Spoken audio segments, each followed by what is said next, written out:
Hello, welcome all of you. So आज के इस वीडियो में हम रियल एनालिसिस को स्टार्ट कर रहे हैं। इससे पहले हमने ग्रुप थ्योरी के जो आईआईटी जेएम की सॉल्यूशन सीरीज थी उसको देखा था, उसमें हमने 5 साल के पुराने पेपर कर लिए थे। आज हम रियल एनालिसिस स्टार्ट करेंगे। तो सबसे पहले हम रियल एनालिसिस को बड़े सिस्टमेटिक वे से पढ़ेंगे। इसमें सबसे पहले हम उसके जो सिलेबस के बारे में देखेंगे और थोड़ा रियल एनालिसिस की जो स्टोरी है उसको जानने की कोशिश करेंगे। और उसके बाद जो रियल एनालिसिस के पॉइंट्स है, टोपोलॉजी वो और उसके क्वेश्चंस और जो प्रीवियस ईयर क्वेश्चन से सिस्टमेटिक वे से हम पूरे सिलेबस को कवर करेंगे। तो सबसे पहले हम जानते हैं कि रे एनालिसिस की शुरुआत कैसे हुई, रे एनालिसिस की क्या स्टोरी है, कैसे क्या रे एनालिसिस है।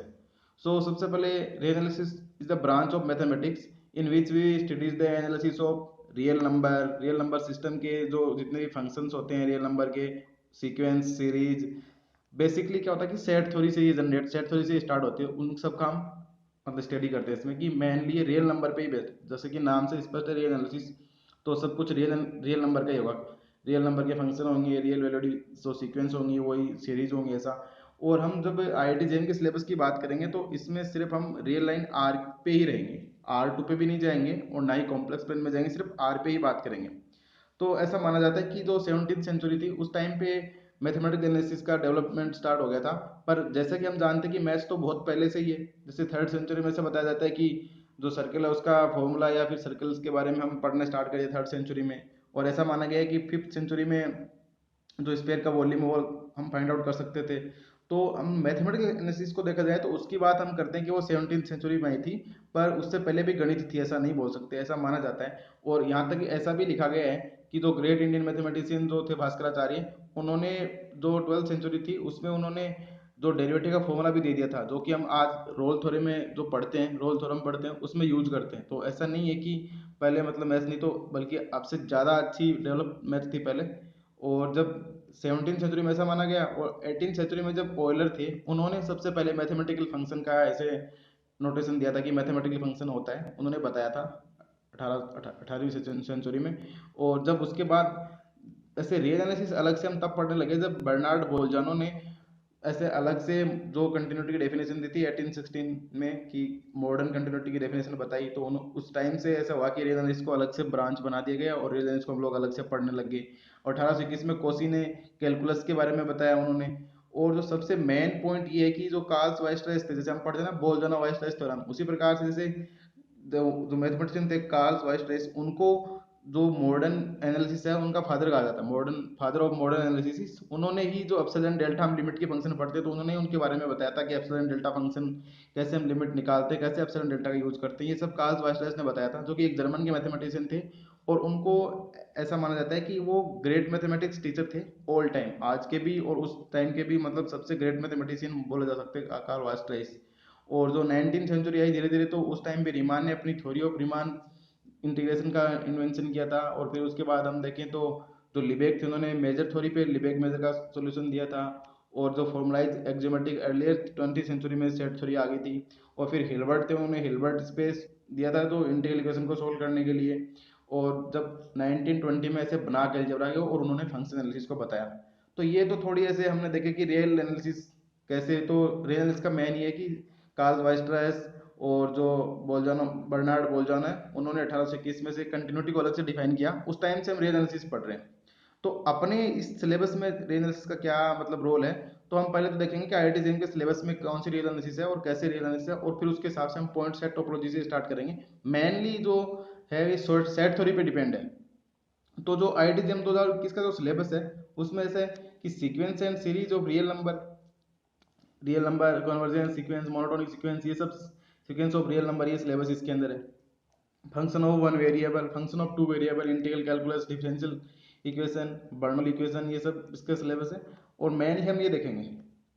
अभी हम एक बार ये पढ़ रहे हैं रियल एनालिसिस, जो point set topology, interior point, limit point, open set, close set, bounded set, connected set, compact set, completeness of R, power series of real variable function, Taylor series, radius and interval of convergence, term wise differentiation and term wise integration of power series. तो mainly अभी हम real analysis की जो point set topology है इस पे focus करेंगे अभी। और जो बाकी सिलेबस है धीरे धीरे उसको भी कवर करेंगे। तो पॉइंट सेट टोपोलॉजी के अंदर क्या है, ये जो इंटीरियर पॉइंट, लिमिट पॉइंट, ये सब आता है। और ये बेसिकली हमें पहले तो डेफिनेशन पता होनी चाहिए कि सेट क्या होता है। तो ये जो थ्योरी है ये सेट से स्टार्ट होगी, हम सेट से पढ़ते हुए आगे चलेंगे, जैसे सेट, बाउंडेड सेट, अपर bound, lower bound, supremum, maximum, और जो इनफिमम कैसे निकालते हैं, मिनिमम एलिमेंट क्या होता है, और जो उसके बाद हम इसके नेबरहुड, ओपन सेट, इन सब की बात करते हैं। तो धीरे धीरे आगे बढ़ेंगे। तो पहले तो सबसे पहले हमें पता होना चाहिए था कि रे एनालिसिस का क्या मतलब बेस क्या है इसका। तो ये हमने देखा, इसका बेस देखा। अब इसके बाद हम पॉइंट सेट टोपोलॉजी स्टार्ट करने से पहले हमें पता होना चाहिए कि सेट के बारे में क्या जो कुछ प्रॉपर्टीज हैं वो देखेंगे। तो हम अब स्टार्ट करते हैं सेट से। पॉइंट सेट टोपोलॉजी को हम स्टार्ट करेंगे सेट से। और हमें स्टैंडर्ड नोटेशन पता है कि नेचुरल नंबर का सेट होता है, एन जेड वो इंटीजर को बताता है, क्यू रेशनल को, क्यू कॉम्प्लीमेंट, और आर, और जो कॉम्प्लेक्स नंबर सी है इसको सी से डिनोट करते हैं। तो ये हम सब जानते हैं। अब सेट का बोलने का मतलब कि a well defined collection of distinct object is said to be a set. Well defined का मतलब होता है कि क्लियर कट डेफिनेशन हो, इसमें किसी प्रकार की कोई कंट्रोवर्सी नहीं हो कि कौन से एलिमेंट। तो सेट, जैसे हम किसी को भी कोई सेट का अगर इन्वेंशन कर रहे हैं या सेट का कंस्ट्रक्शन कर रहे हैं, तो हमें उस पर उसमें बनाते समय ऐसा नहीं होना चाहिए कि ये एलिमेंट इसके अंदर आएंगे कि नहीं आएंगे, या फिर इसको हम इसमें इंक्लूड देंगे नहीं करेंगे। यानी कि सेट की जो डेफिनेशन है उसमें कोई कंट्रोवर्सी नहीं होनी चाहिए, क्लियर कट डेफिनेशन होनी चाहिए। तो यहाँ पे वेल डिफाइंड का मतलब कि क्लियर कट और defined in actual sense. We said that a set is said to be well defined collection of distinct object. और डिस्टिंक्ट बोलने का मतलब ये है कि सेट में कोई भी एंट्री दो बार नहीं आती, मतलब डिस्टिंक्ट सारे जो एलिमेंट रहेंगे वो डिस्टिंक्ट रहेंगे। जैसे हम देखें कलेक्शन, जैसे ये इम्प्टी सेट हम जानते हैं कि फाइव बोलते हैं, जो रिक्त समुच्चय इसको हम बोलते हैं इम्प्टी सेट फाइव। तो ये सेट होता है, बिल्कुल होता है कि उसमें कुछ होता ही नहीं। तो हम ऐसे भी बहुत सी चीजें देख सकते हैं तो कुछ है ही नहीं, कुछ है नहीं, उसको हम बोल दिए एम्प्टी सेट, और उसकी कार्डिनलिटी होती है जीरो। बट यहाँ पे ध्यान रखने वाली बात ये है कि ये जो एम्प्टी सेट है उसकी कार्डिनलिटी तो जीरो होती है, पर अगर जैसे ये सेट ऑफ एम्प्टी सेट है, ये मतलब एक ऐसा ही सेट है जिसमें सिर्फ और सिर्फ एम्प्टी सेट है, तो इसकी कार्डिनलिटी क्या हो जाएगी, इसकी कार्डिनलिटी वन हो जाएगी। ये क्वेश्चन CSIR नेट में पूछा गया है कि power set of nullity set, तो इसकी पावर सेट की कार्डिनलिटी क्या हो जाएगी। उन्होंने ऐसा पूछा था कि पावर सेट ऑफ फाइव क्या होगा, तो पावर सेट ऑफ फाइव में क्या होगा, सिर्फ फाइव ही आएगा। तो पावर सेट ऑफ फाइव में सिर्फ फाइव आएगा, तो उसकी कार्डिनलिटी क्या हो जाएगी, वन हो जाएगी। तो पावर सेट ऑफ फाइव की कार्डिनलिटी वन, या फिर से बोल सकते हैं ऐसा सेट जिसमें सिर्फ एम्प्टी सेट है उसकी कार्डिनलिटी वन हो जाएगी। अब हम जानते हैं कि नेचुरल नंबर का सेट एन जेड आर ये सब सेट होते हैं। अब कुछ एग्जांपल्स हैं सेट के, जैसे यहाँ बोला गया कि collection of intelligent student in class. अब इंटेलिजेंट बोलने का मतलब क्या होगी, कौन सा स्टूडेंट इंटेलिजेंट है, कौन सा इंटेलिजेंट नहीं है, कौन सा वीक है। तो ये हम कैसे डिस्टिंग्विश करेंगे। तो हमको यहाँ पे थोड़ा क्लियरिफिकेशन नहीं मिल रहा कि कौन किसके रेस्पेक्ट में हम बताएं कि स्टूडेंट इंटेलिजेंट है। ऐसा बोल रहे कि 80% से ऊपर वाले इंटेलिजेंट है, तो यहाँ पे अपन को क्लियर मेंशन होना चाहिए था कि यहाँ 80% से ऊपर वाले स्टूडेंट है वो इंटेलिजेंट स्टूडेंट है, या 80 से बिलो वाले हैं वो इंटेलिजेंट नहीं है। तो हम यहाँ पे कुछ डिस्टिंग्विश नहीं कर पा रहे हैं कि इंटेलिजेंट स्टूडेंट कौन से, किसको तो इंटेलिजेंट बताएं और किसको नहीं बताएं। तो the collection of intelligent student in the class है, तो वो क्या होंगे, वो इसका मतलब क्या हुआ कि वो सेट नहीं बनाएंगे। और अगर हम बोलें कि collection of student who qualified the IIT exam, यानी वो स्टूडेंट जिन्होंने IIT एग्जाम को क्वालिफाई करा है, तो ये फिक्स हो गया ना कि जिन्होंने एग्जाम को क्वालिफाई करा है वही इस सेट के अंदर आए। तो वो क्या हो गए, वो सेट का निर्माण कर लेंगे। तो सेट का कंस्ट्रक्शन, तो कहने का मतलब ये कि जब भी अपन सेट की डेफिनेशन डिफाइन करते हैं तो उसमें किसी प्रकार की कोई कंट्रोवर्सी नहीं होनी चाहिए, मतलब कि क्लियर कट होना चाहिए कि हाँ ये एलिमेंट तो सेट में आएंगे, ये नहीं आएंगे, तो ऐसे दिखना चाहिए। अब हम सेट तो नॉर्मली छोटी क्लासों में हमने पढ़ा है एलिमेंट, और इसका कोई इतना खास क्वेश्चन भी नहीं आता है। तो हम इसकी प्रॉपर्टीज हैं, कैसे इसका मतलब यूज होता है, वो सब थोड़ा आगे पढ़ेंगे। तो सबसे पहले हम पढ़ते हैं बाउंडेड सेट। और बाउंडेड सेट से पहले हमें पता होना चाहिए कि बाउंडेड अबो सेट क्या होता है और बाउंडेड बिलो सेट क्या होते हैं, तभी हम बाउंडेड की बात कर पाएंगे। तो सेट बाउंडेड अबो क्या होते हैं उनकी डेफिनेशन देखते हैं। इस set A is subset of R, क्योंकि हम यहाँ पे रियल लाइन आर की बात कर रहे हैं तो सब कुछ हम आर में देखेंगे, क्योंकि हमारा पूरा काम आर पे चलेगा, रियल लाइन आर पे। तो हम पूरा सब कुछ देखेंगे तो वो सब आर पे ही देखेंगे, क्योंकि हमें बस बात ही रियल लाइन आर की करनी है, तो हम आर पे। तो बोला कि A set A subset of R is set to be bounded if there exist K belongs to R. A set A है वो बाउंडेड कहलाएगा अगर एक रियल नंबर के मिले सच दैट कि x less than K for all x belongs to A, यानी कि ए के सारे मेंबर के से छोटे हों, एंड के इज एन अपर बाउंड। तब हम बोलेंगे के क्या ए का अपर बाउंड है। कोई सेट ए दिया गया उसके सारे मेंबर किसी रियल नंबर से छोटे हैं तो हम बोल देंगे कि वो सेट कैसे है, बाउंडेड है। अदरवाइज सेट बाउंडेड नहीं है। और वो जो नंबर रियल नंबर है उसको हम बोलेंगे कि वो सेट का क्या है, अपर बाउंड है। तो इस प्रकार, और अगर हम ऐसा देखें कि कोई नंबर किया गया किसी सेट का अपर बाउंड है, तो उससे बड़े जितने भी नंबर होंगे वो भी तो सेट का अपर बाउंड हो जाएंगे, क्योंकि जब सारे मेंबर अक्स से ही छोटे हैं और अक्स से बड़ा हम कोई के डैश ले रहे तो वो के डैश से भी छोटे हो जाएंगे। इसका मतलब के डैश ग्रेटर देन के इज एन अपर बाउंड हो गए। तो के जो जो हमने के लिया था उससे बड़े जितने भी मेंबर आएंगे वो भी इसके क्या हो जाएंगे, अपर बाउंड हो जाएंगे। और कोई सेट बाउंडेड अबव है तो इनफाइनाइट।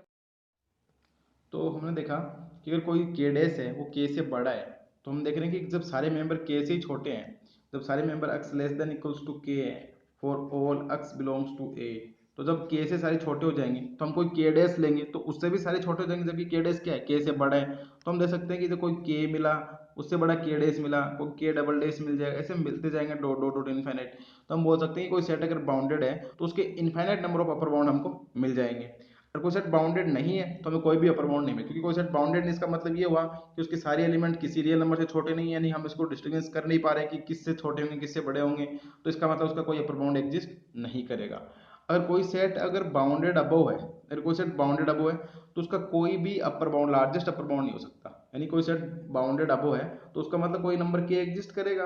और के से बड़े के डैश कुछ भी मिलते तो उसका मतलब हम ये नहीं बता सकते कि उसका लार्जेस्ट सबसे बड़ा अपर बाउंड कौन सा, ये हम बता नहीं सकते। जबकि उसका हम छोटा बाउंड बता सकते हैं, उसी को हम सुप्रीमम बोलते हैं, पर ये है कि हम उसका सबसे बड़ा बाउंड है ना वो नहीं बता सकते अगर कोई सेट बाउंडेड अबव है तो। अब अगर कोई हर नॉन एम्प्टी सेट क्या होता है बाउंड, अगर कोई every non empty bounded above set has least upper bound in are, इसको हम बोलते हैं कंप्लीटनेस प्रॉपर्टी ऑफ आर। अगर कोई सेट बाउंडेड अबव है कहाँ पे, आर में, अगर बाउंडेड अबव है तो उसका क्या होगा, लीस्ट अपर बाउंड, यानी सबसे छोटा अपर बाउंड उसका एग्जिस्ट करेगा। यानी जैसे के देखा था हमने, कोई के डैश ले लिया, के डबल डैश ले लिया,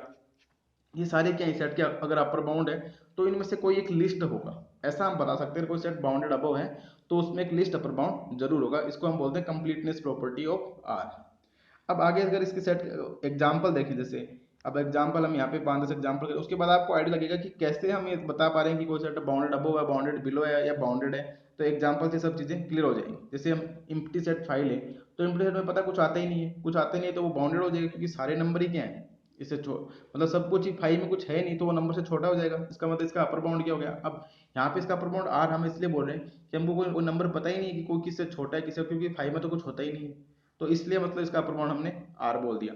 अब बात करते हैं नेचुरल नंबर का सेट है, तो नेचुरल नंबर का सेट हमें पता है कि वो 1 2 3 4 5 से चलते जाते हैं, यानी कि कोई भी ऐसा रियल नंबर हमको नहीं मिलेगा जिससे बता सकते हैं कि सारे नेचुरल नंबर उससे छोटे हैं। क्योंकि अब इसकी जो कोई भी हम ऐसा बता नहीं सकते नेचुरल नंबर सेट उसके छोटे हैं, तो इसका मतलब क्या होगा, नेचुरल नंबर का सेट है वो बाउंडेड नहीं होगा, क्योंकि हम उस पर बता ही नहीं सकते कि कोई रियल नंबर एग्जिस्ट करे उससे सबसे छोटे हैं उससे। और जैसे ये अपने को इंटरवल 0,1 है तो 0,1 में हमको दिख रहा है कि सारे मेंबर हैं वो 0 से 1 के बीच में है, तो सारे अक्स है वो 1 से छोटे हो जाएंगे, 1 से छोटे हो जाएंगे, तो जिससे जितने भी नंबर है जो 1 से बड़े हैं वो इसके क्या हो जाएंगे, अपर बाउंड हो जाएंगे। तो हमने बोल दिया 1 से इन्फिनिटी में इसके सारे क्या आ गए, अपर बाउंड आ गए, क्योंकि इसका मैक्सिमम वैल्यू क्या हो सकती है, 1 हो सकती है, बाकी सारे एलिमेंट 1 से छोटे रहेंगे, तो हमको एक के मिल गया 1 की सच दैट के अक्स लेस देन इक्वल टू के सारे मेंबर क्या है के से छोटे हैं, तो इसको हम बोल देंगे इसका क्या है ये अपर बाउंड हो गया 1 से इन्फिनिटी में। अब इसी प्रकार अगर हम देखें 1/n, n belongs to n, अगर ये सेट देखें तो इसमें अगर हम n की वैल्यू 1 पुट करें तो हमें पता है कि n की वैल्यू 1 पुट करेंगे तो 1 आएगा, 2 पुट करेंगे तो 1/2 आएगा, 3 1/4, तो सारे के सारे नंबर जितने भी हैं वो क्या हैं 1 से छोटे हैं, यानी कि इस वाले सेट में सारे के सारे नंबर 1 से छोटे हैं। तो 1 से छोटे हैं तो इसका अपर बाउंड क्या हो जाएगा 1, 1 से जितने भी नंबर बड़े सारे सारे इसके क्या हो जाएंगे अपर बाउंड, तो 1 से लेके इन्फिनिटी तक इसके सारे अपर बाउंड आ गए।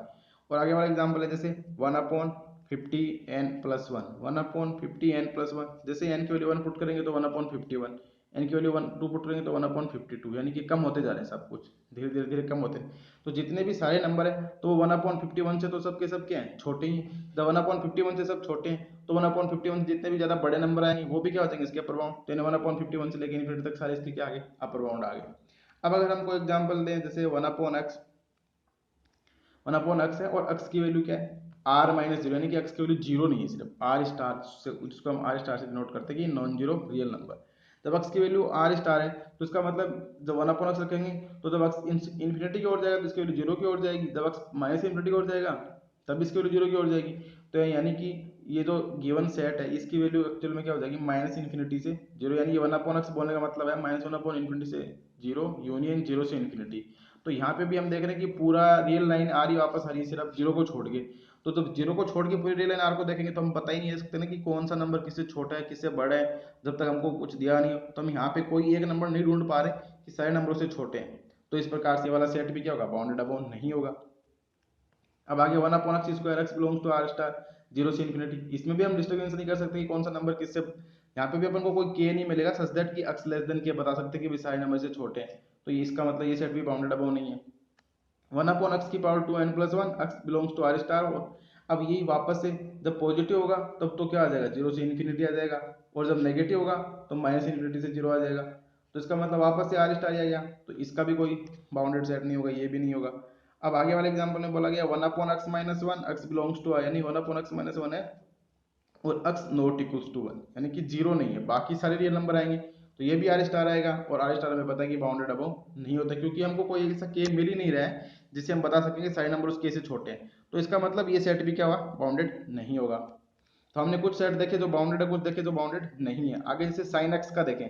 तो साइन एक्स हमें पता है इसकी रेंज -1 से 1 होती है, तो -1 से 1 होती है तो सारी वैल्यू 1 से छोटी होती है, तो 1 से बड़े जितने भी नंबर होंगे वो इसके क्या हो जाएंगे, अपर बाउंड, तो इसके अपर बाउंड का सेट क्या हो जाएगा, 1 से इन्फिनिटी हो जाएगा। इसी प्रकार से हम 10x देखें, पर 10x का ग्राफ कैसा होता है, 10x का ग्राफ हमें पता है कि -π/2 पर इन्फिनिटी जाता है और π/2 पे भी इन्फिनिटी जाता है, तो कुछ 10x का ग्राफ ऐसे इस प्रकार से ऐसे बनता है, ये जीरो हो गया यहाँ पे, ये π/2 और ये -π/2, तो यहाँ पे ये इन्फिनिटी की ओर जा रहा है, यहाँ पे भी इन्फिनिटी की जा रहा है, तो इसकी वैल्यू क्या आ गई, तो पूरा रियल नंबर आर ही आ गई, क्योंकि -इन्फिनिटी से इन्फिनिटी के बीच में जा रही है इसकी रेंज, तो पूरा आर आ गया। तो इसका भी हमें पता है कोई अपर बाउंड नहीं होता है, क्यों, क्योंकि आर में हम कोई केस ढूंढ नहीं पा रहे कि सारे नंबर उससे छोटे हो, जैसे हम बोल नहीं सकते, तो इसका मतलब इसका भी कोई अपर बाउंड नहीं होगा। यहाँ पे टेलर का ग्राफ से हम देख लिया। इसी प्रकार अगर साइन 1/x की बात करें, तो अगर साइन 1/x को देखें तो हम साइन 1/x का भी हमें पता है कि इसकी रेंज सेट क्या होगा। अब साइन 1/x ले लो या साइन x ले लो, तो sign 1/x x greater than 0, तो इसकी रेंज भी -1 से 1 है, यानी कि सारे नंबर इसके 1 से छोटे, तो इसका मतलब 1 से इन्फिनिटी इसका क्या आ गया, अपर बाउंड का सेट आ गया 1 से इन्फिनिटी। अब अगर हम साइन हाइपरबोलिक x की बात करें, तो साइन इसी प्रकार हम cos 1/x की बात कर सकते हैं, cos x की बात करके हमें पता है इनकी रेंज सेट क्या होता है, -1 से 1 होता है, तो हमको कोई दिक्कत नहीं होगी बताने में। अब अगर हम साइन हाइपरबोलिक x देखें, x बिलोंग्स टू r, तो ये e की पावर x माइनस e की पावर -x/2, ऐसा हम साइन हाइपरबोलिक x को लिखते हैं। अब इस सेट को अगर हम देखें, तो जब x इक्वल्स टू 0 पुट करेंगे तब 1 - 1/2 ये 0 आ जाएगा, और ज़्यादा वैल्यू पुट करेंगे, ग्रेटर देन 0 करेंगे या लेस देन 0 करेंगे, तो हम देख रहे हैं कि यहाँ पे पूरी r की वैल्यू, पूरी रियल लाइन r को ये रिप्रेजेंट कर देता है, यानी पॉजिटिव नंबर्स भी हैं, नेगेटिव नंबर्स भी हैं, तो हम यहाँ पे ये नहीं बता पा रहे कि किससे कोई नंबर छोटा है, यानी कोई रियल नंबर के हमको नहीं मिल रहा, के बिलोंग्स टू आर ऐसा हमको एग्जिस्ट नहीं कर रहा है, ऐसा कि हम बता सकते हैं कि x लेस देन के हो जाए सबके लिए, ताकि हम बता दें कि ये सेट बाउंडेड है कि अनबाउंडेड। तो यहाँ पे अपन को कोई के नहीं मिल रहा, तो मतलब ये सेट भी क्या हो गया, बाउंडेड नहीं है, इसका मतलब ये भी बाउंडेड नहीं हुआ। अब आगे वाला एग्जाम्पल देखना, ये थोड़ा अच्छा है, इसमें कुछ सोचना है अपने को कि x belongs to r, x -1 x -2 greater than 0, यानी अपने को एक ऐसा सेट दिया गया है x रियल नंबर लेने सच दैट कि x -1 इंटू x -2 है वो ग्रेटर देन 0 हो जाए। अगर इस सेट को हम रियल लाइन r पे प्लॉट करें, तो हमें पता है कि ये 1 होता है, ये 2 होता है, यहाँ पे अगर हम प्लस और यहाँ पे माइनस और यहाँ पे प्लस लें, तो हमको चाहिए ग्रेटर देन 0, और ये इधर माइनस इन्फिनिटी कहीं और इधर कहीं प्लस इन्फिनिटी, तो अब जब अपन को ग्रेटर देन 0 चाहिए, यानी कि ये वाला हिस्सा और इसके आगे वाला हिस्सा, ये वाला हिस्सा चाहिए, तो इसका मतलब -इन्फिनिटी से 0, सॉरी -इन्फिनिटी से 1 और यूनियन 2 से इन्फिनिटी, तो बस सिर्फ 1 से 2 के बीच का जो भाग है, ये वाला हिस्सा इसमें नहीं आएगा। जब ये वाला हिस्सा इसमें नहीं आएगा, इसका मतलब इधर बहुत सारे नंबर है, इधर भी बहुत सारे नंबर है, तो हमको ये नहीं पता कि कौन सा के लें कि सारे नंबरों से छोटे हो जाएं, तो यहाँ पे भी के का एग्जिस्टेंस नहीं है, जब के का एग्जिस्टेंस नहीं है तो ये सेट क्या हो जाएगा, बाउंडेड नहीं होगा, इसका मतलब ये सेट भी बाउंडेड नहीं होगा। पर जैसे ही हम यहाँ पे चेंज कर देते हैं, ग्रेटर देन 0 को लेस देन 0 ले लेते हैं, तब लेस देन 0 लेंगे तो वापस से वही रियल लाइन यहाँ पे बनाएंगे, तो यहाँ पे कहीं 1 आएगा, यहाँ पे कहीं 2, इधर वाला प्लस, इधर प्लस, यहाँ पीछे माइनस। हमको लेस देन 0 चाहिए, तो लेस देन 0 वाला हिस्सा तो ये है, यानी कि 1 से 2 के बीच में। अब जब इस सेट की वैल्यू क्या आ जाएगी, 1 से 2 के बीच में, जब इस सेट की वैल्यू 1 से 2 आ गई, तो सारे नंबर क्या हो गए, 2 से छोटे हो गए, less than equals to 2 for all x। जब सारे नंबर 2 से छोटे हो गए, इसका मतलब 2 से इन्फिनिटी इसका क्या बन जाएगा, अपर बाउंड का सेट बन जाएगा। तो ये तो कुछ एग्जांपल थे जिसमें बोला कि अपर बाउंड क्या होता है किसी सेट का। अब कोई सेट बाउंडेड बिलो कब होता है, अपर बाउंड पे हमें कोई नंबर के मिलना चाहिए कि such that for all x less than equals to K for all x belongs to A, यानी कि सारे x हैं वो किसी नंबर के से छोटे होने चाहिए, उस केस को हम बोल देते हैं कि वो सेट कैसे है, बाउंडेड अबव है। अब हम बाउंडेड बिलो की बात करते हैं कि बाउंडेड बिलो कब बोलेंगे किसी सेट को। A set a of r is set to be bounded below if there exist k belongs to r such that कि x greater than k for all x, यानी कि हमको कोई ऐसा k मिलना चाहिए जिससे सारे नंबर बड़े हो जाएं, उस सेट के जितने भी मेंबर हैं वो सब के सब उस सेट से उस के कोई जो एग्जिस्ट कर रहा है कोई फिक्स के, एक ऐसा के मिल जाना चाहिए कि सारे मेंबर उस के से बड़े हो जाएंगे, तो हम बोल देंगे सेट कैसे है, बाउंडेड बिलो है। अदरवाइज बोलेंगे सेट अनबाउंडेड बिलो है, और जो नंबर के है उसको बोलेंगे सेट का क्या है, लोअर बाउंड। अब यहाँ पे अगर हम देखें कि के से सारे मेंबर क्या है, बड़े हैं, के से बड़े, पर अगर हम कोई के से छोटा के डैश ले लेंगे तो सारे नंबर तो उससे भी छोटे हो जाएंगे, सॉरी के से छोटा कोई के डैश लेंगे तो उससे भी, जब कोई 2 से सब कुछ छोटा ही है तो हम 2 छोटा 1 ले लेते हैं तो वो 1 से भी छोटा हो जाएगा। जब 2 से सॉरी जब 2 से सब कुछ सारे नंबर बड़े हैं 2 से, तो वो 1 से तो अपने आप ही बड़े हो जाएंगे, तो यहाँ पर अगर के की वैल्यू 2 है तो हम बोल रहे हैं कि 2 से छोटा अगर कोई आप के डैश लोगे, जैसे 1 ले लिया, तो जब सारे नंबर 2 से बड़े हैं तो वो 1 से तो ऑटोमेटिकली बड़े हो गए, यानी कि सब कुछ के से बड़ा है, तो के डैश अगर के से छोटा लें तो उससे भी बड़ा हो जाएगा। अब ये बोलने का मतलब वही जो पीछे हमने कॉन्सेप्ट लगाया था सेम यहीं पे, अगर कोई सेट एंड बाउंडेड बिलो है तो उसके इनफाइनाइट नंबर ऑफ बाउंडेड जो लोअर बाउंड एग्जिस्ट करेंगे, यानी एक बाउंडेड है तो उसकी infinite number of lower bound, और कोई सेट बाउंडेड बिलो नहीं है तो उसकी कोई भी स्मॉलेस्ट लोअर बाउंड नहीं होगा, यानी कोई सेट बाउंडेड बिलो है तो उसका स्मॉलेस्ट लोअर बाउंड नहीं, यानी कि अगर कोई सेट है उसमें के ऐसा मिल रहा है कि सारे नंबर के से बड़े हैं, तो हम जैसे छोटे के डैश, के डबल डैश, के ट्रिपल डैश से चूज करते जाएंगे, तो हम ये नहीं बता सकते कि इसका सबसे छोटा एंड कहाँ पे होगा, जैसा कि हमने वहाँ पे बताया ना, वहाँ पे अपर बैंड का कोई एंड, अपर बाउंड का कोई एंड नहीं है, यहाँ पे लोअर बाउंड का कोई एंड नहीं है। पर अगर कोई सेट बाउंडेड बिलो नहीं है तो हम बोल देंगे उसका कोई लोअर बाउंड एग्जिस्ट ही नहीं करेगा, कोई बाउंडेड बिलो नहीं है तो। और ऐसा भी completeness of property of R से हम ऐसा भी बोल सकते हैं कि every non empty bounded below set has greatest lower bound, यानी कि जो इनकी जो लोअर बाउंड, जैसे के हमको मिला था, हम बोले कि के लोअर बाउंड है, के है, कोई के डैश है, के डबल डैश, पर इनमें जो सबसे बड़ा लोअर बाउंड है ये हम बता सकते हैं, ग्रेटेस्ट लोअर बाउंड, जैसे के यहाँ पे ग्रेटेस्ट लोअर, उसका एग्जिस्टेंस हम बता सकते हैं। अब इसके भी एग्जाम्पल देख लेते हैं, कुछ एग्जाम्पल वो थे तो कुछ इनमें से कॉमन है, तो आप लोग ट्राई करना कि जो एग्जाम्पल दिए थे उनमें आप अगर सेट का लोअर बाउंड निकालने की कोशिश करना और इनमें अपर बाउंड निकालने की कोशिश करना, फिर दोनों में देखना कि कौन से में दोनों चीजें एग्जिस्ट करते हैं, और दोनों चीजें एग्जिस्ट करिए उस सेट को हम क्या बोल देंगे, सेट कैसा है, बाउंडेड सेट है। जैसे यहाँ पे सेट 5, तो वही है, यहाँ पे कोई नंबर ही नहीं है तो इसको भी हम बोल देंगे, इसका लोअर बाउंड भी क्या हो जाएगा, आर हो जाएगा। नेचुरल नंबर का सेट है, हमको पता है नेचुरल नंबर का जो सेट है वो क्या होता है, 1 से स्टार्ट होता है, 1 2 3। अब सारे नंबर वो 1 से तो बड़े ही है, सारे नंबर जब 1 से बड़े हैं तो वो 0 से भी बड़े हैं, -1 से भी बड़े हैं, -2 से भी बड़े हैं, ऐसे माइनस इन्फिनिटी से भी बड़े, इसका मतलब माइनस इन्फिनिटी से लेके 1 से सारे नंबर बड़े हैं, तो इसका मतलब इसका जो लोअर बाउंड का सेट क्या हो जाएगा, माइनस इन्फिनिटी से 1 हो जाएगा। अब हमने देखा था कि नेचुरल नंबर का सेट है वो बाउंडेड अबव तो नहीं है पर बाउंडेड बिलो है। और अब cos 1/x तो इसकी रेंज क्या है, -1 से 1, तो सारे नंबर क्या है -1 से छोटे हैं, तो इसका मतलब जो इसके जो लोअर बाउंड का सेट क्या जाएगा, माइनस इन्फिनिटी से -1 आ जाएगा। और इसी प्रकार से अगर इसको एग्जाम्पल, अगले वाला एग्जाम्पल थोड़ा अलग है, इसको देखें तो इसमें क्या है कि कोई सेट अपने को दिया गया है कि intersection of n equals to 1 to infinity -1 और 2+1/n। अगर इस सेट को देखें तो एक्चुअल में ये क्या आएगा, एक्चुअल में इसकी वैल्यू आएगी क्लोज इंटरवल 1 से 2। अब ये सारे मेंबर हैं वो क्या है, 1 से छोटे हैं, क्योंकि 1 से बड़े, सॉरी 1 से लेके 1 और 2 के बीच में तो सब कुछ जब 1 से बड़ा है तो माइनस इन्फिनिटी 1 से भी बड़ा हो जाएगा, इसका मतलब इसके जो लोअर बाउंड का सेट वो क्या आ जाएगा, माइनस इन्फिनिटी से 1 आ जाएगा। आगे वाला जो एग्जाम्पल है उसमें देखा कि 2/2n+1 और n बिलोंग्स टू n। जब 2/2n+1 n बिलोंग्स टू, जब n की वैल्यू 1 पुट करेंगे तो इसकी वैल्यू आएगी 1/3, n को 2 पुट करेंगे तो 2/5, 3/7। हम देख रहे हैं कि धीरे धीरे वैल्यू इसकी बढ़ती जा रही है, 1/3 का मतलब 0.33, ये 2.5 का मतलब 0.4, ये 0.44, तो धीरे धीरे वैल्यू इसकी इंक्रीज हो रही है। इसका मतलब जितने भी सारे मेंबर हैं इसके वो सब के सब क्या है, जो फर्स्ट टर्म है 1/3 उससे सब के सब बड़े हैं, सब बड़े हैं, तो जो 1/3 से जितने भी छोटे हैं उसके क्या हो जाएंगे, लोअर बाउंड, यानी माइनस इन्फिनिटी से 1/3 के सारे क्या बन गए, लोअर बाउंड बन गए। अब अगर दो सेट को ऐड कैसे करते हैं, यानी कोई सेट अगर ए और बी है तो उनको ऐड कैसे करते हैं, कि अगर सेट ए और बी को ऐड करने के बाद जो एंट्री आएगी उसमें पहला एलिमेंट तो आएगा ए से, दूसरा आएगा बी से। इसी प्रकार जैसे हम 0,1 प्लस 2,3 को ऐड करें तो ये बन जाएगा 2,4, और जब 2,4 का मतलब सारे मेंबर 2 से बड़े हैं तो माइनस इनफिनिटी से 2 वाले से क्या बन जाएंगे, लोअर बाउंड बन जाएंगे। इसी प्रकार से अगर 1/sin x है,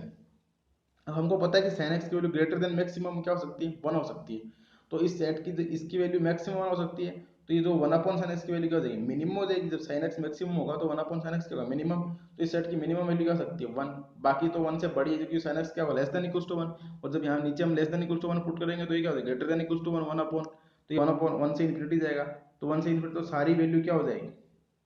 1 से बड़ी है, तो इसका जो लोअर बाउंड का सेट है वो क्या आ जाएगा, माइनस इन्फिनिटी से 1 आ जाएगा। तो ये तो था लोअर बाउंड और अपर बाउंड के कुछ कॉन्सेप्ट। अब हम बोलते हैं कोई सेट बाउंडेड कब होगा, लोअर बाउंड निकाल लिया हमने, अपर बाउंड निकाल लिए, अब बात करते हैं कि सेट बाउंडेड कब होगा।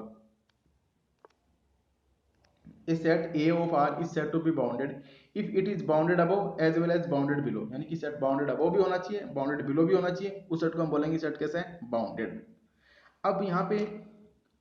कोई इसको मैथमेटिकली में कैसे लिखें कि कोई दो नंबर हमको रियल नंबर के, स्मॉल के और कैपिटल के एग्जिस्ट मिलने चाहिए कि सच दैट स्मॉल के less than x less than K for all x below, यानी कि ए के सारे मेंबर स्मॉल के और कैपिटल के बीच में अगर एग्जिस्ट कर रहे हैं तो हम बोल देंगे सेट कैसा है, बाउंडेड। या ऐसा बोल सकते हैं कि ए वो सेट है वो माइनस सॉरी स्मॉल के से कैपिटल के बीच में लाई कर रहा है, अदरवाइज ए को हम बोलेंगे ए कैसा है, अनबाउंडेड है।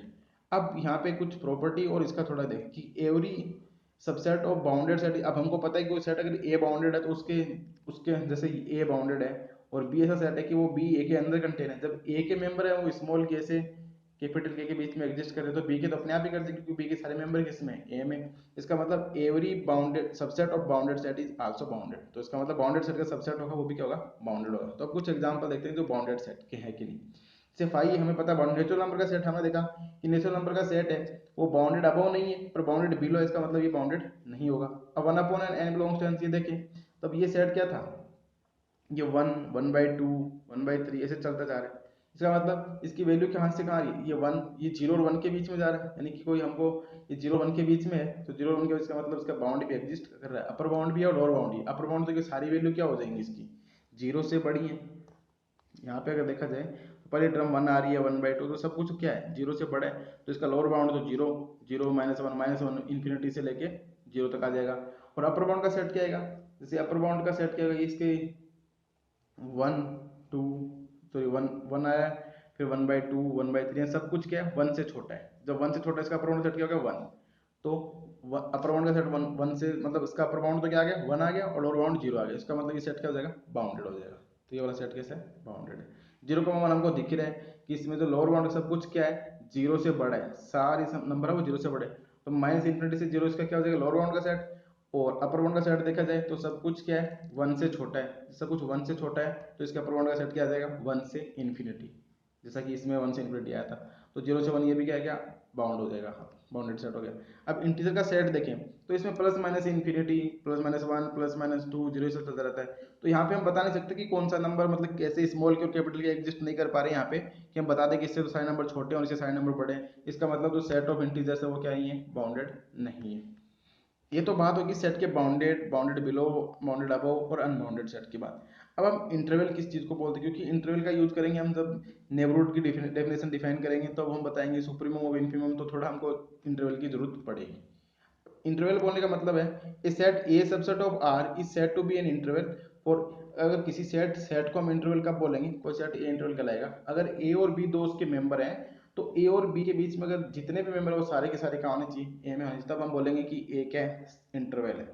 यानी कि अगर मान लो कि वन और टू अगर ए में है तो वन और टू के बीच जितने भी नंबर आ रहे हैं जैसे 1.111, 1.333, 1.9999, ये सारे नंबर क्या ये ए में होने चाहिए, तब हम बोलेंगे कि ये ए कैसा है, इंटरवल का रूप एग्जिस्ट कर रहा है। यानी कि ये set A subset of R is set to be interval if for any a b belongs to a then x belongs to a for all a less than x less than, यानी कि ए और B के बीच जितने भी number है वो सारे के सारे ए में आने चाहिए। जैसे अब इसको क्लोज इंटरवल क्या होता है, ए से बी, यानी कि ए भी शामिल और बी भी शामिल। ये ओपन में ए भी शामिल नहीं है और बी भी शामिल, इसको हम बोल देते हैं ओपन इंटरवल। और अगर ए शामिल हो या बी शामिल हो, कोई एक शामिल तो उसको बोलते हैं सेमी ओपन और सेमी क्लोज। ये सब चीजें सबको पता है, हम एकदम पूरा बेसिक से सब कुछ, ताकि हमको कोई किसी प्रकार की दिक्कत नहीं हो, ऐसी चीजें जो आएंगी सारी की सारी, ताकि अच्छे से कॉन्सेप्ट क्लियर हो जाए और समझने में प्रॉब्लम नहीं हो। सो अब ये इंटरवल की बात होगी। जैसे अब ये फाइव एम्प्टी सेट ये इंटरवल होता कि नहीं होता है। अब इंटरवल इसको हम बोल सकते हैं कि इसमें कुछ है ही नहीं तो इसको हम इंटरवल बोल देते हैं। और जो सिंगलटन सेट होता है वो भी इंटरवल होता है, पर नेचुरल नंबर का सेट है वो इंटरवल नहीं होता। क्यों, क्योंकि जैसे वन और टू है वो तो एन में है, पर वन और टू के बीच के नंबर वो तो एन में नहीं है, क्योंकि इसमें तो सिर्फ और सिर्फ पॉजिटिव इंटीजर आ रहे हैं, वन टू थ्री ऐसे नेचुरल नंबर आ रहे हैं। वन और टू के 1.5 है वो इसमें नहीं है, तो इसका मतलब ये तो नहीं होगा। क्या आर को बोल सकते हैं, बिल्कुल बोल सकते हैं, क्योंकि रियल नंबर में तो सब कुछ आ जाता है माइनस इन्फिनिटी से प्लस इन्फिनिटी, तो इसका मतलब ये सेट क्या हो जाएगा, इंटरवल हो जाएगा। One upon n belongs to ये होगा क्या, ये नहीं होगा। क्यों, क्योंकि इसमें वन है, वन बाई टू है, वन बाई थ्री है, पर वन बाई टू और वन बाई थ्री के बीच का कोई भी नंबर इस सेट के अंदर नहीं है। इस सेट के अंदर वन बाई टू और वन बाई थ्री के बीच का नहीं है, वन और वन बाई टू के बीच का कोई भी मेंबर नहीं है, तो इस सेट को हम क्या बोलेंगे, ये सेट क्या नहीं है, इंटरवल नहीं है। अब आगे एक नोट लिखा गया है कि finite set can be interval, यानी कोई भी फाइनाइट सेट इंटरवल तभी होगा या तो वो सिंगलटन हो या फिर वो एम्प्टी सेट हो। यानी फाइनाइट सेट इंटरवल बनेगा तभी जब या तो वो क्या हो, एम्प्टी सेट हो या फिर सिंगलटन, बाकी किसी भी केस में कोई फाइनाइट सेट है वो इंटरवल नहीं बन सकता। आगे कुछ और लिखा गया है कि every interval is an infinite set, every interval is an infinite set but every infinite set need not be interval, कि हर इनफाइनाइट सेट है वो इंटरवल होगा पर हर इंटरवल का infinite sorry every interval is infinite set but every infinite set need not be interval, यानी कि अगर कोई इंटरवल है तो वो तो सेट बनाएगा पर सेट का इंटरवल बनाना जरूरी नहीं। इसका एग्जांपल अगर हम देखें, जैसे X square X belongs to R है, X square X belongs to R है, अगर इसको देखें तो ये एक्स की वैल्यू क्या आ रही है माइनस इन्फिनिटी, पर जब एक्स स्क्वायर कर देंगे तो सब कुछ पॉजिटिव बन जाएगा, यानी जीरो से इन्फिनिटी। तो हम देखेंगे कि 0 से इन्फिनिटी ये इंटरवल, क्योंकि यहाँ पे 0 के बाद जितने भी नंबर है जैसे 0.111 कुछ है तो वो यहाँ पे रखेंगे तो उसकी वैल्यू कुछ आ जाएगी। तो इसका मतलब ये हुआ कि सारे मेंबर इसके अंदर है, तो ये क्या बन गया, इंटरवल बन गया। But 1/n belongs to n, ये क्या है, इनफाइनाइट सेट तो है, क्योंकि n बिलोंग्स टू n के नेचुरल नंबर का सेट तो हमें पता है इनफाइनाइट तक जाता है। तो इस ये सेट तो इनफाइनाइट है पर ये इंटरवल नहीं है। क्यों नहीं है इंटरवल, क्योंकि 1 और 1/2 के बीच जो नंबर है उसमें है ही नहीं। तो इसका मतलब every interval is an infinite set but every infinite set need not be interval. तो इंटरवल का सेट होना जरूरी नहीं है, पर सेट तो सॉरी इंटरवल तो सेट होगा पर सेट का इंटरवल होना जरूरी नहीं है। ये तो बात हुई इंटरवल की। अब आगे कुछ और पढ़ लेते हैं थोड़ा। अब इसके सुप्रीमम ऑफ ए सेट कैसे निकालते हैं, इन्फिमम ऑफ ए सेट कैसे निकालते हैं, मिनिमम एलिमेंट क्या होता है, मैक्सिमम एलिमेंट क्या होता है किसी सेट का, ये थोड़ा और देख लें कि इस set let a b a non empty bounded above set. Supremum निकालने के लिए हमें सेट का कैसा होना चाहिए, बाउंडेड अबव होना चाहिए। अगर सेट बाउंडेड अबव नहीं है तो उसका सुप्रीमम बोल देते हैं क्या होगा, प्लस इंफिनिटी होगा। Let a b a non empty bounded above set then A has infinite number of bound. हमने देखा था कोई सेट अगर बाउंडेड अबव होता है तो जो बाउंड होता है उसका, जैसे के अगर बाउंड है तो के से बड़े नंबर बहुत सारे एग्जिस्ट कर जाएंगे, के डैश के डबल डैश, तो उसके इनफाइनाइट नंबर ऑफ बाउंड होते हैं। तो हमने बताया था कि अगर कोई सेट बाउंडेड अबव है तो उसके हम लोअर बाउंड तो लोअर अपर बाउंड तो निकाल सकते हैं, तो उसके ग्रेटेस्ट जो सबसे बड़ा अपर बाउंड उसके बात नहीं कर सकते। तो अगर कोई सेट बाउंडेड अबव है then A has infinite number of upper bound then smallest of all upper bounds of A is said to be lower upper bound of A और सुप्रीमम ऑफ ए। इसको हम बोलते हैं least upper bound of या lower upper bound, lower upper bound of A, इसको supremum of ए से denote करते हैं। अगर ए बाउंडेड अबव नहीं है तो हम बोलेंगे कि सुप्रीमम एग्जिस्ट नहीं करता है। यानी कि अगर कोई सेट ए है वो बाउंडेड अबव है, बाउंडेड अबव होने का मतलब कोई नंबर के एग्जिस्ट कर रहा है कि सारे नंबर उस ए के से छोटे हैं। जब के से छोटे हैं तो अगर हम कोई के से बड़ा के डैश दे सकते हैं, के ट्रिपल डैश, तो हमको ये जो के ढूंढना है यानी सबसे छोटा के देखना है। के डैश के डबल डैश भी तो इसके उससे भी छोटे, पर हमको सबसे छोटा के देखना है, उसको हम क्या बोलेंगे, उसका क्या है, लोअर अपर बाउंड, उसको बोलते हैं हम सुप्रीमम ऑफ ए सेट। अब हम अगर आगे बात करें कि इन्फिमम कैसे निकालते हैं, फिर ये तो हमने सुप्रीमम देख लिया, इन्फिमम कैसे निकालते हैं। इन्फिमम ऐसे निकालते हैं कि अगर ए सेट कोई है वो नॉन एम्प्टी और बाउंडेड बिलो है then A has infinite number of lower bound. हम देखा कि कोई सेट बाउंडेड बिलो है तो उसके पास infinite number of lower bound होंगे, तो हम उसमें ये नहीं बता सकते कि सबसे छोटा लोअर बाउंड कौन सा है, पर हम ये बता सकते हैं कि सबसे बड़ा लोअर बाउंड कौन कौन सा है, यानी greatest of all lower bound of A set A. Then उसको नोट करते हैं GLB, greatest lower bound of A, या फिर बोलेंगे इसको इन्फिमम ऑफ ए। अगर ऐसा सेट कोई बाउंडेड बिलो नहीं है तो उस केस में बोलेंगे कि उस सेट का जो ग्रेटेस्ट लोअर बाउंड वो एग्जिस्ट नहीं करता, यानी कि इन्फिमम सेट का एग्जिस्ट नहीं करता। उस केस में बोलते हैं सेट का इन्फिमम क्या है, माइनस इन्फिनिटी। और अगर अपर बाउंड, अगर कोई सेट बाउंडेड अबव नहीं है तो उस केस में सेट का जो सुप्रीमम होगा वो एग्जिस्ट नहीं करेगा, उसको बोल देंगे वो क्या है, प्लस इन्फिनिटी। ये तो बात होगी सुप्रीमम और इन्फिनिटी। अमूमन क्या होता है कि हम लोग कंफ्यूज हो जाते हैं कि सुप्रीमम होता है तो वही उसका मैक्सिमम एलिमेंट हो जाएगा, वो इसका मिनिमम एलिमेंट हो जाएगा। तो हमें मैक्सिमम एलिमेंट और मिनिमम एलिमेंट, मैक्सिमम एलिमेंट को ग्रेटेस्ट एलिमेंट भी बोलते हैं, ग्रेटेस्ट लोअर बाउंड और ग्रेटेस्ट एलिमेंट में फर्क है। और जो जो हम बोलते हैं कि लोअर बाउंड और जो ग्रेटेस्ट है या लोअर बाउंड उनमें भी डिफरेंस है। तो मिनिमम एलिमेंट और मैक्सिमम एलिमेंट, तो इन सब में किसी में कंफ्यूज नहीं होना है। यानी कि सुप्रीमम कैसे निकालते हैं, इन्फिमम कैसे। सुप्रीमम निकालने का मतलब ये है कि अगर कोई सेट बाउंडेड अबव है तो उसके बहुत सारे अपर बाउंड एग्जिस्ट करेंगे, तो सबसे छोटा अपर बाउंड होगा उसको हम बोलेंगे लोअर अपर बाउंड, यानी इसका सुप्रीमम। और कोई सेट बाउंडेड बिलो है तो उसके बहुत सारे लोअर बाउंड एग्जिस्ट करेंगे, तो हम बोलेंगे जो जितने भी लोअर बाउंड उनमें सबसे बड़ा यानी ग्रेटेस्ट लोअर बाउंड जीएलपी, उसको हम बोलेंगे इन्फिमम। अब किसी सेट का मैक्सिमम एलिमेंट बोलने का क्या मतलब है, मैक्सिमम की सबसे बड़ा या ग्रेटेस्ट एलिमेंट बोल सकते हैं। अगर कोई सेट ए है, अगर उसका सुप्रीमम एग्जिस्ट कर रहा है, तो किसी सेट का सुप्रीमम एग्जिस्ट कर रहा है और वो सुप्रीमम उस सेट के अंदर है, तब तो बोल देंगे वही उस सेट का क्या बन जाएगा, मैक्सिमम एलिमेंट बन जाएगा। यानी अगर कोई सेट क्या है, अब सुप्रीम उसका एग्जिस्ट करता है और सुप्रीम अगर ए के अंदर ही आ जाता है, यानी सुप्रीम का अंदर होना जरूरी नहीं, जैसे 0,1 है, हमें पता है इसका सुप्रीमम 1 है पर वो 1 सेट के अंदर नहीं है। तो अगर कोई सेट क्या है उसका सुप्रीमम एग्जिस्ट करता है और वो सेट के अंदर नहीं है, अंदर है, तो वही क्या बन जाएगा, उसका मैक्सिमम एलिमेंट बन जाएगा। अगर सुप्रीमम एग्जिस्ट ही नहीं कर रहा, ऐसा हो सकता है कि सेट का सुप्रीमम एग्जिस्ट नहीं करे, तो हम बोलेंगे कि मैक्सिमम एलिमेंट भी सेट का एग्जिस्ट। जैसे नेचुरल नंबर का सेट था तो उसका सुप्रीमम एग्जिस्ट नहीं कर रहा था, तो इसके पास कोई मैक्सिमम एलिमेंट नहीं, तो हम बोलेंगे उसका maximum element does not exist. और अगर सुप्रीमम एग्जिस्ट तो कर रहा है पर वो ए के अंदर नहीं है, तो बोलेंगे maximum element does not exist. जैसे 0,1 इसका सुप्रीमम एग्जिस्ट तो कर रहा है 1, पर वो ए के अंदर नहीं है, इसका मतलब इसका मैक्सिमम एलिमेंट नहीं है। दिखने पे तो 1 है पर 1 इस सेट के अंदर तो नहीं है, तो हम बोलेंगे कि मैक्सिमम एलिमेंट का एग्जिस्ट नहीं है। यानी कि सुप्रीमम एग्जिस्ट करता है तो जरूरी नहीं है कि मैक्सिमम एलिमेंट एग्जिस्ट करे, और मैक्सिमम एलिमेंट अगर एग्जिस्ट करता है तो सुप्रीमम जरूर एग्जिस्ट करेगा, क्योंकि मैक्सिमम एलिमेंट सिर्फ एक ही कंडीशन में एग्जिस्ट कर रहा है। बाकी तो हम देख रहे हैं कि maximum element does not exist. तो सिर्फ एक ही कंडीशन में मैक्सिमम एलिमेंट एग्जिस्ट कर रहा है, वो कब है, जब सुप्रीमम एग्जिस्ट करे और सेट में बिलोंग करे। यही बात किसके लिए लागू हो जाएगी, मिनिमम एलिमेंट के लिए लागू हो जाएगी। जब हम मिनिमम एलिमेंट की बात करें यानी कि if infimum of A set exist, और इन्फिमम ऑफ ए सेट अगर वो सेट में बिलोंग करता है तो हम बोलेंगे सेट का क्या होगा, मिनिमम एलिमेंट एग्जिस्ट करेगा। और अगर infimum of A set exist does not exist ही नहीं करता है तो हम बोलेंगे मिनिमम एलिमेंट एग्जिस्ट नहीं करता है। और अगर infimum of A set exist करता है और वो ए में नहीं है तब भी हम बोलेंगे कि मिनिमम डज नॉट एग्जिस्ट। तो ये मतलब हुआ कि अगर कोई सेट है वो अगर इन्फिमम उसका एग्जिस्ट करता है उसी केस में मिनिमम एलिमेंट एग्जिस्ट करेगा, पर अगर इन्फिमम एग्जिस्ट करता है वो सेट में नहीं है या फिर एग्जिस्ट नहीं करता तो उस केस में मिनिमम एलिमेंट एग्जिस्ट नहीं करेगा। यानी कि मिनिमम एलिमेंट अगर एग्जिस्ट करता है तो सिर्फ और सिर्फ एक ही केस में एग्जिस्ट करता है, जब इन्फिमम में एग्जिस्ट भी करे और सेट में भी आए उसी केस में मिनिमम एलिमेंट एग्जिस्ट करता है। तो ये डिफरेंस हो गया minimum element, maximum element, supremum और इन्फिमम। अब इन चारों के एग्जाम्पल हम एक साथ देखेंगे तो हमको थोड़ा और अच्छा आइडिया मिलेगा कि हाँ पता लगेगा कि ये कैसे कैसे हम कर रहे हैं। पर इससे पहले कुछ थोड़ी सुप्रीमम और इन्फिमम की कुछ प्रॉपर्टी है वो देख लेते हैं, उसके बाद इसके एग्जाम्पल देखेंगे एक साथ। और अगर आपको ऐसा लगे एग्जाम्पल कम है तो मेरे को बोल देना, नेक्स्ट क्लास में एग्जाम्पल और ज़्यादा कर लिए जाएंगे तो आप कमेंट बॉक्स में बता देना। तो अब इसकी प्रॉपर्टी क्या है कि सुप्रीमम और इन्फिमम में और मे नॉट एग्जिस्ट। जरूरी नहीं है कि सुप्रीमम और इन्फिमम एग्जिस्ट करें, वो एग्जिस्ट नहीं भी कर सकते। Non empty bounded set as both, अगर कोई सेट है वो नॉन एम्प्टी और बाउंडेड है तो उसके सुप्रीमम और इन्फिमम दोनों एग्जिस्ट करेंगे by completeness property of R. क्योंकि हमने देखा था कि कोई सेट अगर बाउंडेड अबव होता है तो उसका सुप्रीमम एग्जिस्ट करता है, sorry bound upper bound exist करता है, और कोई सेट अगर बाउंडेड बिलो होता है तो उसका भी क्या होता है, लोअर बाउंड एग्जिस्ट करता है। तो यानी कि कोई सेट अगर बाउंडेड है नॉन एम्प्टी है तो उसके सुप्रीमम और इन्फिमम दोनों एग्जिस्ट करेंगे। अब आगे देखते हैं कुछ कि S and T are two non empty bounded set, अगर एस और टी क्या है, दो कोई नॉन एम्प्टी है और बाउंडेड सेट है तो उनका यूनियन होगा, वो भी क्या होगा, बाउंडेड सेट ऑफ आर बनेगा। जब कोई सेट बाउंडेड सेट आर बनेगा तो उसका सुप्रीमम इन्फिमम एग्जिस्ट करेगा, तो उसका सुप्रीमम ऑफ जो यूनियन का सेट है उसका सुप्रीमम कैसे निकालते हैं, यानी कि एस भी बाउंडेड अबव था, टी भी बाउंडेड अबव था, तो एस यूनियन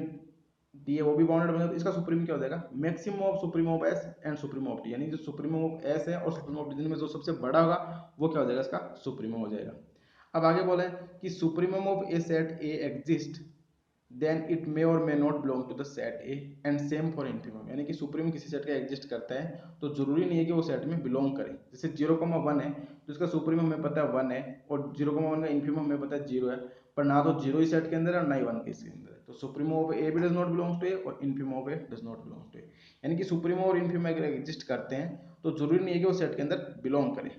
अब आगे बात आती है कि बाउंडेड सेट में और मे नॉट है मैक्सिमम और मिनिमम एलिमेंट, यानी कोई सेट अगर बाउंडेड है तो जरूरी नहीं है कि उसके पास मैक्सिमम एलिमेंट और मिनिमम एलिमेंट हो ही। इसका एग्जांपल हम भी देख लेंगे। जैसे कोई मतलब जरूरी नहीं, जैसे ऊपर वाला केस में ही हो गया कि यहाँ पे सुप्रीम और इन्फिमम एग्जिस्ट कर रहे थे तो अपन यहाँ पे अपना ऐसा बोल सकते हैं कि सेट तो 0,1 बाउंडेड है पर इसके जो मैक्सिमम एलिमेंट और मिनिमम एलिमेंट वो दोनों एग्जिस्ट नहीं कर रहे। क्यों? क्योंकि हमने देखा है सुप्रीमम जो मैक्सिमम एलिमेंट और मिनिमम एलिमेंट तभी एग्जिस्ट करते हैं सुप्रीमम और इन्फिमम उस सेट के अंदर बिलोंग करे, पर यहाँ पे 0 और 1 दोनों क्या है, सेट के अंदर बिलोंग नहीं करे। इसका मतलब कोई बाउंडेड सेट है तो जरूरी नहीं है उसका मैक्सिमम एलिमेंट और मिनिमम एलिमेंट एग्जिस्ट करे। अब आगे कुछ प्रॉपर्टी ऐसी है कि अगर ए और बी कोई बाउंडेड सेट है then supremum of A plus b हो जाता है supremum of A plus supremum of b, यानी अलग अलग हो जाते हैं। Supremum of A minus b क्या हो जाएगा, सुप्रीमम ऑफ ए, यानी कि आपको ए माइनस बी का सुप्रीमम चाहिए तो हमको बी में से मिनिमम हटाना पड़ेगा, यानी कि ए में से मिनिमम ऑफ बी हटाएंगे तो यानी कि infimum supremum of A minus B हो जाएगा supremum of A minus infimum of B, और infimum of A plus B क्या हो जाएगा, infimum of A plus infimum of B. और अगर infimum of A minus B निकालें यानी कि हमको क्या करना है, छोटा करना है तो हम बी को ज़्यादा घटाएंगे तो infimum of A minus supremum of b, ये उसकी कुछ प्रॉपर्टी है, ध्यान रखेंगे कहीं कहीं काम आ जाती है। अब आगे अगर दो नंबर का मिनिमम और मैक्सिमम कैसे निकालें कि maximum of a comma b हो जाता है ए plus b plus a minus B बट्टे 2, और जो मिनिमम निकालते हैं तो वो हो जाता है ए plus B minus of A minus B बट्टे 2, ये किसी दो नंबर का मिनिमम और मैक्सिमम निकालने का फॉर्मूला होगा। अब आगे हम कुछ इसकी एग्जाम्पल करेंगे ताकि और अच्छे से हमको समझ में आ जाए कि कैसे हम सुप्रीमम मैक्सिमम एलिमेंट और मिनिमम एलिमेंट किसी सेट का निकाल सकते हैं। Supremum of A, infimum of A, maximum element, minimum element या तो एग्जिस्ट करेगा नहीं, और एग्जिस्ट करेगा तो वो यूनिक होगा, या तो एग्जिस्ट करेगा नहीं, अगर करेगा तो वो क्या होगा, यूनिक होगा। तो अब इसके एग्जाम्पल कर लेते हैं हम थोड़े, तो ताकि अपन को अच्छे से समझ आ जाएगा। इसके एग्जाम्पल अगर हम देखें तो जैसे नॉन एम्प्टी सेट है फाई, तो अगर नॉन एम्प्टी सेट फाई है तो हमें पता है कि बाउंडेड अबव भी होता है बाउंडेड बिलो भी होता है, इसका सेट बाउंडेड अबव और बिलो हम क्या बोले थे, रियल नंबर आर बोले थे। तो हमें पता है कि अब आर का तो सुप्रीमम और इन्फिमम कुछ एग्जिस्ट करता ही नहीं है, तो इसका मतलब इसको हम क्या बोल दिए, आर इन्फिनिटी, और इसमें कुछ एलिमेंट होता ही नहीं है तो मैक्सिमम और मिनिमम की तो बात करने का कोई सेंस ही नहीं है। अब सिंगलटन सेट ए है, तो अगर सिंगलटन सेट ए है तो उसका इन्फिमम भी यही होगा, सुप्रीमम भी यही होगा, और ये इसके अंदर भी है, सब कुछ इसके अंदर है। तो इसका मतलब इसका जो मिनिमम एलिमेंट है वो भी ये हो जाएगा और मैक्सिमम एलिमेंट भी क्या हो जाएगा, ये हो जाएगा। अब नेचुरल नंबर का सेट है n, अगर नेचुरल नंबर का एन देखें तो ये 1 से स्टार्ट होता है, 1 2 3 4, तो ये बाउंडेड अबोव नहीं है। हमने इससे पढ़ा था कि कोई सेट बाउंडेड अबोव नहीं है तो उसका अपर बाउंड ही नहीं होता, अपर बाउंड ही नहीं होता उसका कोई सुप्रीमम ही नहीं होता, सुप्रीमम इसका डज नॉट एग्जिस्ट, क्योंकि सुप्रीमम उसको बोलते हैं कि लोअर अपर बाउंड, जब इसका अपर बाउंड ही नहीं है तो लोअर अपर बाउंड की बात कहाँ से करेंगे। इन्फिमम बोलने का मतलब कि greatest lower bound, lower bound बोलने का मतलब वो एलिमेंट जिससे सारे एलिमेंट बड़े हो, यहाँ पे 1 है, सब कुछ 1 से बड़ा है, और बाकी जैसे ये 0 से भी बड़ा है, -1 से भी बड़ा है, पर ग्रेटेस्ट यानी सबसे बड़ा लोअर बाउंड, तो सबसे बड़ा लोअर बाउंड तो इसका क्या हो गया 1, तो यहाँ पे इसकी जो इन्फिमम होगा इसका क्या हो गया 1, और इन्फिमम देख रहे नेचुरल नंबर के सेट में तो इसका मिनिमम एलिमेंट भी क्या हो जाएगा 1, पर इसका maximum element does not exist. तो देखो हमको एक ऐसा एग्जाम्पल मिल गया जहाँ पे उसका इन्फिमम एग्जिस्ट कर रहा है और मिनिमम एलिमेंट एग्जिस्ट कर रहा है, पर इसका सुप्रीमम और मैक्सिमम एलिमेंट एग्जिस्ट नहीं कर रहे हैं। अब नेक्स्ट जो एग्जांपल है 0,1, अब हमको दिख रहा है कि 0,1 का सुप्रीमम 1 है, इन्फिमम 0 है, बट दोनों इसके अंदर नहीं है, तो इस दोनों ही केस में क्या हो जाएगा, मैक्सिमम एलिमेंट और मिनिमम एलिमेंट दोनों ही इसमें एग्जिस्ट नहीं करेंगे। आगे एग्जांपल है कि cos 1 upon x, cos 1 upon x x greater than 0 है। अब हमको ये भी पता है कि cos 1 upon x greater than 0 है, पर cos की रेंज तो -1 से 1 है, क्लोज -1 से 1 होती है। अब 1 इसका क्या है सुप्रीमम है, -1 इसका क्या है इन्फिमम है, तो वो दोनों इस सेट के अंदर है, तो इसका क्या मैक्सिमम एलिमेंट भी 1 हो जाएगा और मिनिमम एलिमेंट भी क्या हो जाएगा -1 हो जाएगा। ऐसे क्वेश्चन आए हुए हैं, नेट में भी आए हुए ऐसे क्वेश्चन, IIT में आपको ऐसा लग रहा होगा कि ऐसे क्वेश्चन आते नहीं है, ऐसे क्वेश्चन बहुत आते हैं। जैसे ये नेक्स्ट वाला क्वेश्चन है, ये CSIR नेट 2016 में आया हुआ है। ये क्या है कि x बिलोंग्स टू -1,4, ये अच्छा क्वेश्चन है, इसको समझने का ट्राई करना कि x की वैल्यू क्या -1 से 4 और sin x ग्रेटर देन 0, यानी कि हमको क्या हुआ कि x की वैल्यू दे दी -1 से 4 और sin x ग्रेटर देन 0, ऐसा x ढूंढना जहाँ पे sin x ग्रेटर देन 0। तो अगर हम इसको इस लाइन पे प्लॉट करें तो हमको दिख रहा है कि -1 से 4 और sin x अगर हम देखें, अब -1 4 पाई का मतलब होता है 3.14, और अपन को बात करनी है 4 यानी कि 3.14 से थोड़ा सा ज़्यादा, अगर पाई यहाँ पे आ रहा है तो ऐसा मान सकते हैं कि ये 4 यहाँ पे कहीं आ जाएगा। पर 0 से पाई के बीच में sin x का ग्राफ हम बनाना जानते हैं अच्छी तरीके से कि 0 से पाई के बीच में sin x का ग्राफ कुछ ऐसा बना, ऐसे 0 से 2 पर यहाँ पे पाई हो जाएगा, कहीं पे यहाँ पे पाई/2 हो जाएगा, ऐसा ग्राफ बनता है हमें पता है, और 4 कहीं यहाँ होगा। पर अगर हमको देखना -1 से 4, ये 0 तो -1 हम यहाँ मान लेते हैं, पर हम देख और sin x ग्रेटर देन 0, तो हमें पता है कि sin x ग्रेटर देन 0 तो इस पूरे इंटरवल में यहाँ आने के बाद sin x का ग्राफ ऐसे आएगा, इधर जाने के बाद भी ऐसा आएगा, यानी कि ग्रेटर देन 0 वाला ग्राफ तो सिर्फ यही है, sin x का ग्राफ जो ग्रेटर देन 0 है वो तो सिर्फ इसी इंटरवल में है। और अपन को क्या करना है कि इक्वल्स टू 0 लेना नहीं है, सिर्फ और सिर्फ ग्रेटर देन 0 लेना है, यानी कि इक्वल्स टू 0 अपन को नहीं लेना। तो हम देख रहे हैं कि x की वैल्यू 0 पुट करने पे 0 आ जाता है और पाई पुट करने पे sin x क्या आता है 0 आता है, तो इसका मतलब 0 से जो पाई वाला इंटरवल है इसमें क्या होगा sin x हमेशा ग्रेटर देन 0 रहेगा। इक्वल टू 0 लेने के फिर तो हमको क्लोज लाना पड़ता है, पर अपने को ऑप्शन में यहाँ पे दिया गया कि sin x सिर्फ ग्रेटर देन 0 ही है,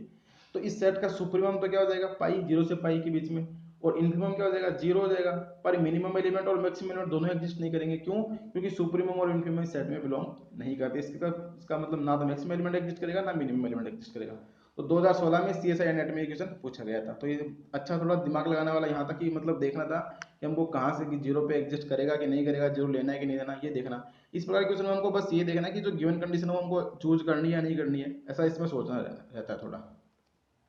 अब आगे अपन को दिया कि log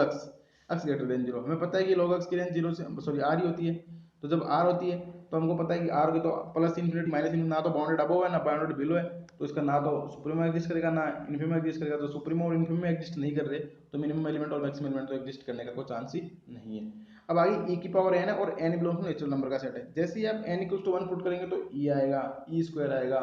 e क्यूब आएगा, ऐसे ज़्यादा ज़्यादा e की पावर इन्फिनिटी, तो ये इन्फिनिटी बन जाता है, यानी कि सेट बाउंडेड अबव तो नहीं है। जब बाउंडेड अबव नहीं है तो इसका अपर बाउंड एग्जिस्ट नहीं करेगा, अपर बाउंड एग्जिस्ट नहीं करेगा तो इसका कोई सुप्रीमम एग्जिस्ट नहीं करेगा, तो इसका मतलब ये तो एग्जिस्ट नहीं करेगा। और हम देख रहे हैं कि सारे नंबर है वो e से बड़े हैं, यानी कि हमको एक स्मॉल k मिल गया कि such that for all x belongs to a x greater than equals to k, यानी k का मान क्या हो गया e, यानी e से बड़े सब कुछ है, पर e से छोटे उनसे भी सब कुछ बड़े। तो अब अपन इन्फिमम निकालने क्या बोलते हैं ग्रेटेस्ट लोअर बाउंड, यानी लोअर बाउंड में सबसे बड़ा, तो लोअर बाउंड में सबसे बड़ा क्या हो गया यहाँ पे e हो गया, तो इसका मतलब इसका जो इन्फिमम हो गया आ गया e, और e सेट के अंदर है तो इसका मतलब मिनिमम एलिमेंट भी क्या हो गया e, पर इसका जो अपर बाउंड ही नहीं है तो इसका मैक्सिमम एलिमेंट भी इसका कोई एग्जिस्ट नहीं करेगा। आगे वाला एग्जांपल है कि 1 upon n n belongs to n, 1 upon n n belongs to n, इस सेट को अगर देखा जाए एक्चुअल में तो ये सेट है क्या, ये set 1 upon n belongs to n का मतलब है कि 1 1/2 1/3 ऐसे ये सेट चलता जा रहा है। तो हम देख रहे हैं कि सब कुछ है वो 1 से छोटा है, 1 से छोटा, तो इस सेट का सुप्रीमम क्या हो जाएगा 1 हो जाएगा, और 0 से सब कुछ क्या है बड़ा है, -1 से भी बड़ा है, -2 से भी बड़ा है, पर जीरो इसका क्या हो जाएगा, ग्रेटेस्ट लोअर बाउंड। तो इस सेट का जो इन्फिमम हो गया वो तो क्या हो गया जीरो, और सेट का सुप्रीमम वो क्या हो गया वन हो गया। बट हम देख रहे हैं कि वन तो इस सेट के अंदर है पर जीरो इस सेट के अंदर नहीं है। इसका मैक्सिमम एलिमेंट तो एग्जिस्ट कर रहा है वन, और जो उसका मिनिमम एलिमेंट है जीरो इसके अंदर है, जिसका मिनिमम एलिमेंट एग्जिस्ट नहीं कर रहा है। एक एग्जांपल पहले हमने देखा था जहाँ पे मैक्सिमम एलिमेंट एग्जिस्ट नहीं कर रहा था और सुप्रीमम एग्जिस्ट नहीं कर रहा था, जैसे ऊपर वाला ही है यहाँ पे प्लस, पर यहाँ पे तो इसका सुप्रीमम भी एग्जिस्ट नहीं कर रहा। पर यहाँ पे हमने ऐसा एग्जाम्पल देख लिया जिसका सुप्रीमम भी एग्जिस्ट कर रहा है, इन्फिमम भी एग्जिस्ट कर रहा है, पर इसका जो मैक्सिमम एलिमेंट है वो एग्जिस्ट कर रहा है, पर मिनिमम एलिमेंट इसका एग्जिस्ट नहीं कर रहा है। अब आगे के एग्जाम्पल है वो बहुत अच्छे हैं कि one plus m upon m, m belongs to m. एक एग्जाम्पल अगर इसको देखा जाए तो कैसे भी लिख सकते हैं, one plus one upon m, ऐसा भी इसको लिख सकते हैं कि one plus one upon m. तो इसको one plus one upon m लिखते तो दिख रहा है कि one plus one upon m है, और एम की वैल्यू क्या है नेचुरल नंबर से, तो इसका मतलब ग्रेटर देन वन तो हो गया, इसकी वैल्यू ग्रेटर देन वन होगी। और उसकी लिमिटिंग वैल्यू लेंगे तो हम इसकी वैल्यू आ रही है वन, यानी कि कहने का मतलब ये है कि ये डिक्रीज हो रहा है। इसकी वैल्यू तो क्या है one plus one upon m है, पर जैसे जैसे डिक्रीज होता जा रहा है, यानी कि जब m equal to one put करेंगे इसकी वैल्यू दो आएगी, m equal to two put करेंगे इसकी वैल्यू तीन बटे दो आएगी, धीरे धीरे ये वन की ओर जा रहा है। इसका मतलब इसकी सारी वैल्यू दो और एक के बीच में एग्जिस्ट कर रही है। जब दो और एक के बीच में एग्जिस्ट कर रही है इसका मतलब जो इसका अपर बाउंड है वो तीन भी है चार भी है, पर जो सबसे छोटा अपर बाउंड है उसका क्या दो, यानी सुप्रीमम इसका क्या आ गया दो आ गया। और सारी वैल्यू क्या वन से बड़ी है पर जीरो से भी बड़ी है, पर वन से तो इसका मतलब ग्रेटेस्ट लोअर बाउंड क्या हो गया वन, तो इसका इन्फिमम तो क्या हो गया वन, सुप्रीमम इसका क्या हो गया टू हो गया। बट दो तो इस सेट के अंदर है तो इसका मैक्सिमम एलिमेंट तो दो हो गया, पर वन इस सेट के अंदर बिलोंग नहीं कर रहा है, वन इसकी बिलोंग नहीं कर रहा, तो इसका मतलब जो मिनिमम एलिमेंट है वो एग्जिस्ट नहीं करेगा। अब यहाँ पे दो क्वेश्चन है जो थोड़े अलग टाइप के, इसमें से एक तो अभी कर लेते हैं सॉल्व, और एक आप नेक्स्ट वीडियो तक करेंगे, और इसका कमेंट बॉक्स में आंसर बताएंगे कि इसका जो सुप्रीमम वो क्या आएगा। जिससे आगे वाला क्वेश्चन ये है,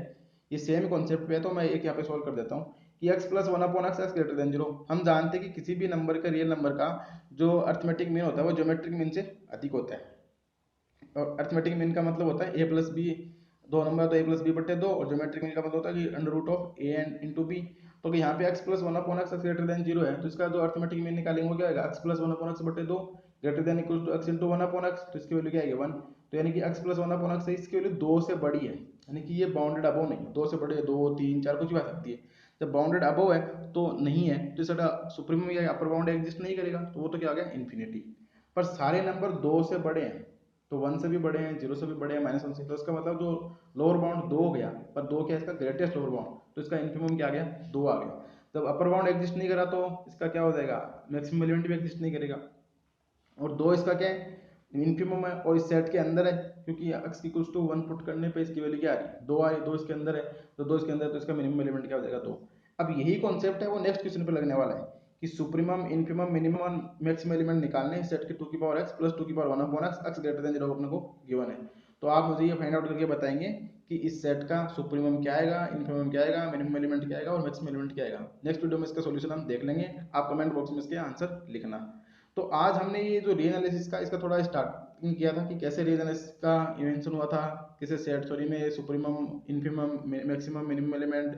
lower bound upper bound, bounded set, interval, ये सब हमने देखा। नेक्स्ट वीडियो में हम neighbourhood, open set, close interval, ये सब इसके बारे में डिस्कस करेंगे। तो आप मुझे कमेंट बॉक्स में जरूर बताएं कि वीडियो आपको कैसा लगा।